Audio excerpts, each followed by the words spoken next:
യുഎസുമായുള്ള tariff തർക്കത്തിനിടയിൽ ഇന്ത്യയും ഇസ്രായേലും ഉടൻ തന്നെ ഒരു ഉഭയകക്ഷി നിക്ഷേപ ഉടമ്പടിയിൽ ഒപ്പുവയ്ക്കാൻ പോവുകയാണ്.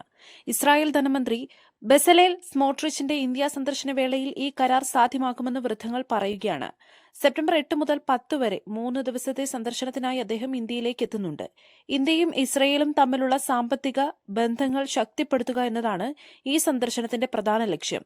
ഇതോടൊപ്പം തന്നെ സാധ്യമായ ഒരു സ്വതന്ത്ര വ്യാപാര കരാറിന്റെ അടിത്തറയും ഈ കാലയളവിൽ സ്ഥാപിക്കാൻ കഴിയും. ഇത് ഇരു രാജ്യങ്ങളും തമ്മിലുള്ള വ്യാപാര സഹകരണത്തിന് പുതിയ ദിശാബോധം നൽകുകയും ചെയ്യും.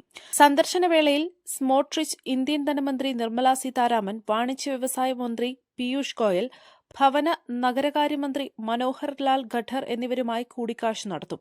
ഇതിനു പുറമെ മുംബൈയിലെ ഗിഫ്റ്റ് സിറ്റിയും ഗാന്ധിനഗറും അദ്ദേഹം സന്ദർശിക്കും. ഇന്ത്യയുമായുള്ള ഇസ്രയേലിന്റെ സാമ്പത്തിക ബന്ധം കൂടുതൽ ശക്തിപ്പെടുത്തുക എന്നതാണ് ഈ സന്ദർശനത്തിന്റെ ലക്ഷ്യം.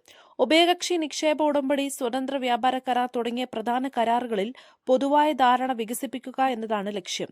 BITയുടെ കരടിനെക്കുറിച്ചുള്ള ചർച്ചകൾ പൂർത്തിയായതായും വൃത്തങ്ങൾ അറിയിച്ചു. ഇരു രാജ്യങ്ങളിലെയും നിക്ഷേപകർക്ക് നിയമപരമായ സുരക്ഷയും സ്ഥിരതയും ഈ കരാർ ഉറപ്പു നൽകും. 2000 മുതൽ United Arab Emirates, Japan, Philippines, Thailand, ദക്ഷിണാഫ്രിക്ക എന്നിവയുൾപ്പെടെ 15-ലധികം രാജ്യങ്ങളുമായി ഇസ്രായേൽ ഇതുവരെ BIT ഒപ്പുവച്ചിട്ടുണ്ട്.